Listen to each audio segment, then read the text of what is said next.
Time ఇస్తున్నాడు మీకు 10 రోజుల తర్వాత ఖచ్చితంగా నారాయణ స్కూల్ వాటితో పాటు ఇంకా కొన్ని ప్రైవేట్ స్కూల్లో కదిలో ఉన్నాయి. అవన్నీ కూడా రెన్యూల్ లేనివన్నీ కూడా 10 రోజుల్లో కూడా మేము సీజ్ చేసి చర్యలు తీసుకుంటామని చెప్తున్నాడు. అదే సందర్భంగా మనం కూడా ఎంబీఓ గారికి ఇక్కడ సిఐ గారు ప్రత్యేకంగా వచ్చి సార్ గారు కూడా మనకి ఎంఏ గారితో మంత్రాలు జరిపి చెప్పాడు. కాబట్టి అధికారులు అలాగే మన ఇస్మాయిల్ సార్ ఎస్ఐ గారు కూడా చర్య తీసుకునేంతవరకు కూడా వాళ్ళు కూడా చేశారు. ఇక్కడ ఉన్న పోలీస్ అధికారులు కూడా వచ్చారు కాబట్టి పత్రికల గురించి కూడా చెప్తా ఉన్నాం.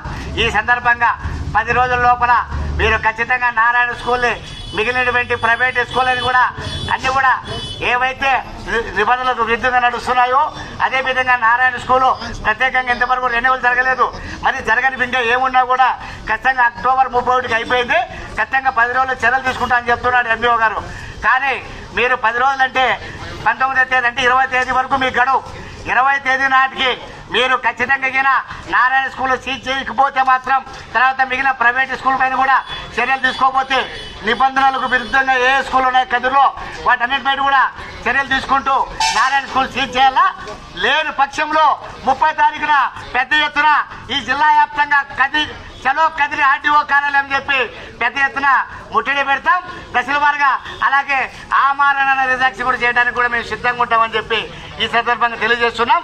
కాబట్టి మీరు ఎంఏఓ గారు ఇచ్చినటువంటి మాటని నిలబెట్టుకోవాలా. అలాగే పోలీసు వారు కూడా పోలీసు గ్రౌండ్ను కాపాడుకునే పరిస్థితి చేయాలా. ఇన్నాళ్ళు పోలీసు గ్రౌండ్ వాడుకున్నటువంటి నారాయణ స్కూల్ పైన కూడా చర్యలు తీసుకోవాలా అని చెప్పి ఈ సందర్భంగా చెప్తున్నాం.